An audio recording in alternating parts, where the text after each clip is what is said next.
Hello, I'm James from Crayola. Welcome to Creativity Tips. Let's make an animal collage. Research and sketch an outline of an animal. I am drawing an eagle. Gather paper that resembles the skin, feathers, or fur. Tear or use scissors to cut into small strips. Ready for a creativity tip? Let's begin the collage technique by pasting the strips of paper to the drawing.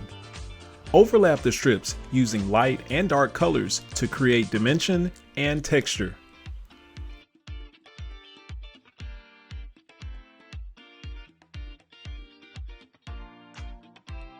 When the glue is dry, add details to your animal using crayons and markers.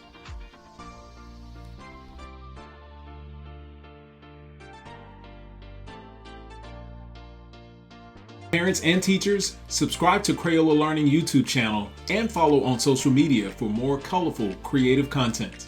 Thank you for letting your ideas shine today and stay colorful with creativity tips.